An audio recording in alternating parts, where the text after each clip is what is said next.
A'udzu billahi minasyaitonir rajim. Wa idza yarfa'u Ibrahimul qawa'ida minal baiti wa Ismail Rabbana taqabbal minna innaka antas samiul alim. Shadaqallahul azim. Bismillahirrahmanirrahim. Siapa yang tidak kenal dengan Mekah? Ya, tempat yang satu ini menjadi favorit bagi kaum muslim untuk menunaikan dan menyempurnakan ibadah haji atau rukun Islam yang kelima. Selain menjadi tempat religi favorit di kalangan umat Islam, tempat sakral ini menjadi tujuan utama sekaligus menjadi ikon kota besar dunia yang setiap menitnya dikunjungi oleh ratusan bahkan jutaan orang melakukan ibadah wisata religi seperti umroh, haji, dan lain-lain. Mekah mempunyai sejarah panjang terhadap keberlangsungan hidup umat manusia di alam dunia. Penasaran seperti apa kisahnya? Bagi Anda yang baru menemukan saluran ini, saya ucapkan selamat datang di Muslim Viewers. Semoga Anda menjadi pelopor keimanan keluarga Anda. Amin ya amin ya rabbal alamin. Jangan lewatkan dan jangan lupa subscribe dan bagikan video penuh mana ini. Malaikat Jibril menyampaikan wahyu kepada Nabi Adam alaihissalam yang berbunyi, "Dirikanlah untukku sebuah bangunan." Setelah bangunan itu selesai dibangun, Allah Subhanahu wa taala memerintahkan Nabi Adam dan Hawa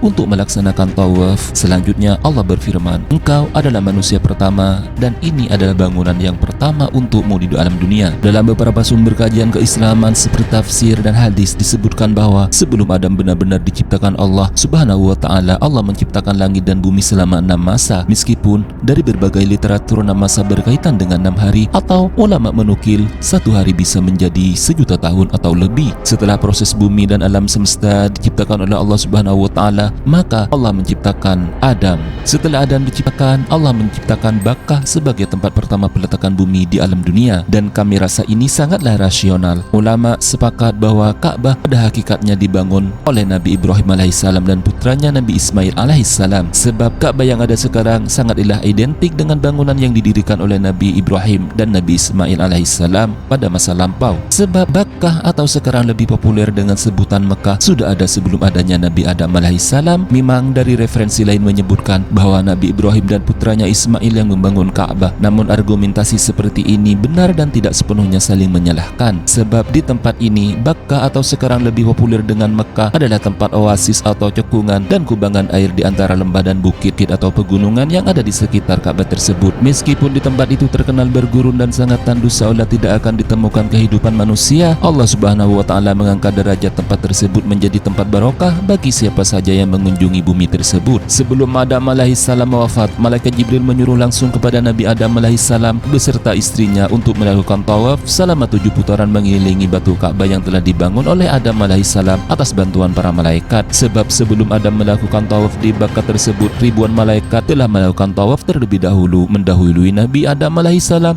beserta dengan Hawa istri setianya. Adam melaksanakan ibadah haji setelah selesai membangun Ka'bah. Namun Adam alaihissalam dibimbing oleh malaikat baik tentang tata kaifiat ibadah haji atau ucapan-ucapan lainnya maupun ucapan doa-doanya yang dilantunkan selama proses pelaksanaan haji, sehingga amalan-amalan yang dilakukan oleh Nabi Adam alaihissalam sampai Nabi Ibrahim beserta anaknya Ismail alaihissalam menjadi rentetan ibadah yang bertahan hingga saat ini. Kemudian Nabi Adam alaihissalam melaksanakan tawaf sebanyak 7 putaran. Setelah Nabi Adam menyelesaikan tawaf, ia kemudian mengerjakan sholat 2 rakaat di depan pintu Ka'bah dan diakhiri dengan berdoa di pintu Multazam yang berada di sisinya Ka'bah. Ketika Adam bertawaf ke Baitullah dan sampai ke Multazam, malaikat Jibril menguatkan pendapatnya kepada Nabi pertama tersebut agar Adam mengakui segala dosa-dosanya yang telah dilakukan semasa hidup di surga. Akuilah semua dosa-dosamu di tempat ini kepada Tuhanmu dan adukan segala keluh kesahmu kepada Allah Subhanahu wa taala, Tuhan semesta alam. Atau Allah Subhanahu wa taala memahyukan kepadanya, Allah kemudian berfirman, "Aku ampuni engkau atas dosa-dosamu yang telah engkau perbuat." Nabi Adam alaihissalam berkata, "Wahai Tuhanku, juga untuk anak cucuku dan keturunanku." Allah Subhanahu wa taala mewahyukan kepadanya, "Wahai Adam, siapa saja di antara keturunanmu yang datang ke tempat ini mengakui dosa-dosanya,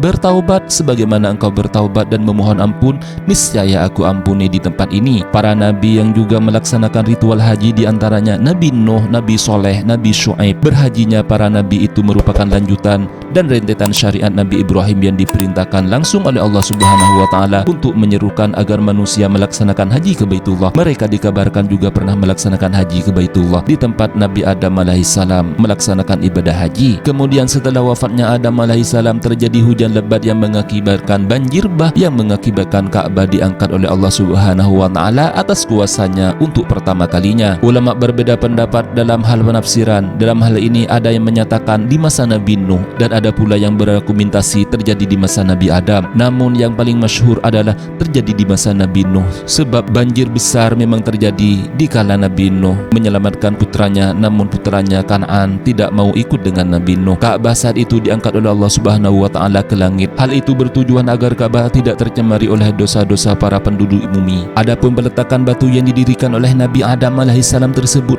hanya tinggal beberapa batu saja. Maka ketika perpindahan Nabi dan Rasul yang silih berganti, Allah Subhanahu wa taala melalui perantara malaikat Jibril menyampaikan pesan kepada Nabi Ibrahim alaihissalam untuk meneruskan kembali pembangunan Ka'bah. Kemudian Nabi Ibrahim bertanya lagi kepada Allah Subhanahu wa taala guna memastikan bahwa di tempat tersebut benar-benar Ka'bah. Allah menjawab, "Carilah olehmu Rabawah di sekitar cekungan tempat itu wahai Ibrahim." Perlu Muslim viewers ketahui bahwa Rabawah sendiri adalah busa air atau buih yang memutih di antara cekungan air tersebut. Setelah ditemukan, ternyata di situ kubangan kecil di lembah tersebut sebagai sumber kehidupan di jazirah gurun yang sangat tandus tersebut. Allah Subhanahu wa taala berfirman dalam surah Ali Imran ayat 96 dan 97. A'udzubillahi minasyaitonirrajim. Bismillahirrahmanirrahim. Inna awwala baiti wudi'a lin-nasi lalladzi bi Bakkata mubarakan wa hudan lil alamin. Fihi ayatun bayyinatun maqamu Ibrahim wa man dakhalahu kana amina. Walillahi 'alan nasi hajjul baiti man istata'a ilaihi sabila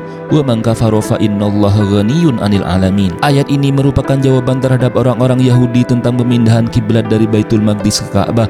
Orang Yahudi menyatakan bahwa berkiblat ke Baitul Maqdis telah dibenarkan oleh para nabi-nabi sebelum Nabi Ibrahim. Jadi sebelum umat Islam mengenal Ka'bah, maka umat Islam mengenal Baitul Maqdis yang sekarang berada di Palestina adalah kiblat utama orang mukmin yang beriman sebagai tempat yang paling suci. Bahkan Nabi Ibrahim sendiri berkiblat ke sana. Tuduhan Yahudi itu dibantah dengan ayat 96 dan ayat 97 ini. Kedua ayat ini jelas menerangkan bahwa rumah pertama yang didirikan di tempat ibadah manusia dalam solat dan berdoa ialah Ka'bah yang ada di Mekah yang didirikan oleh Nabi Ibrahim alaihissalam. Jadi Mekah dengan Ka'bahnya merupakan pusat religi pertama yang ditupakan bagi manusia. Kesimpulannya adalah Mekah sama dengan tahzib yang berarti membersihkan, mendirikan, atau menyatukan, atau mendidik. Hal ini bisa dihubungkan dengan beberapa ayat dan hadis bahwa orang-orang yang datang dengan niat tulus karena Allah ke Makkah, maka niatnya untuk berhaji atau umroh niscaya dia akan dibersihkan dan disucikan jiwa dan pikiran dan hatinya seperti bayi yang baru lahir dari rahim ibunya. Maka di sini sangatlah jelas bahwa Nabi Muhammad SAW mengikuti agama Nabi Ibrahim alaihissalam dan mengikuti pula kiblatnya dalam solat. Nabi Ibrahim alaihissalam setelah mendirikan Ka'bah berdoa di tempat tersebut, "Ya Allah, sesungguhnya aku telah menempatkan sebagian keturunanku di lembah yang tidak mempunyai tanam-tanaman di dekat rumah Engkau, Baitullah yang dihormati. Yang demikian itu agar mereka melaksanakan solat, maka jadikanlah hatinya tentram sebagai manusia. Ya Tuhan, ampunilah dosa-dosaku agar mereka melaksanakan solat, maka jadikanlah hatinya sebagai manusia yang cenderung kepada mereka, dan berilah mereka rezeki dari buah-buahan, mudah-mudahan mereka bersyukur." Para ilmuwan di bidang keagamaan, utamanya dari kalangan agama-agama monoteisme Ibrahimik, lalu mempertanyakan rumah ibadah yang manakah yang paling tua, apakah Haikal atau Kuil Sulaiman atau Solomon Temple yang dibangun oleh Nabi Sulaiman alaihissalam di Yerusalem, ataukah Baitullah yang ada di Mekah? Manakah yang lebih dulu? Ayat di atas menyatakan bahwa rumah yang mula-mula dibangun untuk tempat ibadah manusia adalah Baitullah yang ada di Makkah. Nama kuno kota Makkah adalah Bakkah. Nabi Ibrahim dan Nabi Ismail melaksanakan pembangunan Ka'bah karena diperintahkan oleh Allah Subhanahu wa taala. Akan tetapi dalam Al-Qur'an Allah berfirman, "A'udzubillahi minasyaitonirrajim. Bismillahirrahmanirrahim. Wa idza yarfa'u Ibrahimul qawa'ida minal baiti wa Ismail rabbana taqabbal minna innaka antas samiul alim." Ingatlah wahai Ibrahim, ingatlah ketika Ibrahim meninggikan pondasi Baitullah bersama Ismail seraya berdoa, "Ya Tuhan kami, terimalah amal dari kami, sesungguhnya Engkaulah yang Maha mendengar lagi Maha mengetahui." Quran Surah Al-Baqarah ayat 100 127. Adapun ayat 127 surah Al-Baqarah memberikan kesan bahwa Ka'bah telah ada sebelum Nabi Ibrahim alaihissalam. Hanya saja Nabi Ibrahim alaihissalam bersama Nabi Ismail alaihissalam yang meninggikan pondasinya. Mungkin saja saat itu Ka'bah telah runtuh atau rata dengan bumi. Setelah itu para malaikat pun menyadari akan apa yang mereka lakukan merupakan hal yang salah. Mereka kemudian memohon kepada Allah Subhanahu wa taala dengan mengelilingi arsy seraya menangis. Allah Subhanahu wa taala atas kuasanya kemudian membuat miniatur arsy bernama Baitul Ma'mur. Nabi Adam melakukan perjalanan dari daratan India untuk melaksanakan ibadah haji ke Makkah.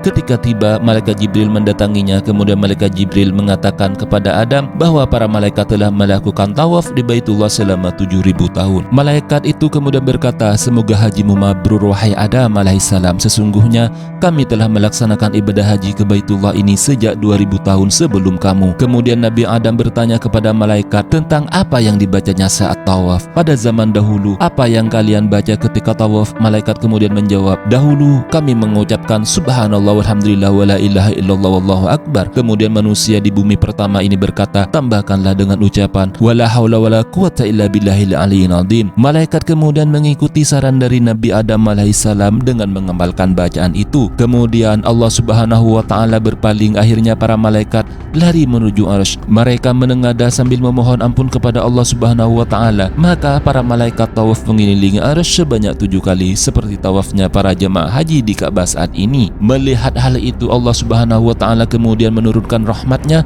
dan membuat sebuah rumah di bawah arsy, yaitu Baitul Ma'mur. Selanjutnya Allah berfirman, "Tawaflah kamu mengelilingi rumah ini dan tinggalkanlah arsy." Setelah itu Allah Subhanahu wa taala memerintahkan para malaikat yang ada di bumi untuk membangun sebuah bangunan yang serupa dengan Baitul Ma'mur dan memerintahkan mereka untuk tawaf mengelilingi bangunan tersebut sebagaimana tawafnya para malaikat yang ada di atas langit. Terus pantengin channel ini sebagai referensi dan rujukan ilmiah untuk menambah hazanah keilmuan Anda. Semoga Anda berkenan dan subscribe channel ini. Saya doakan hajat dan cita-cita Anda terkabul. Wallahu a'lamu bimuradihi. Wassalamualaikum warahmatullahi wabarakatuh.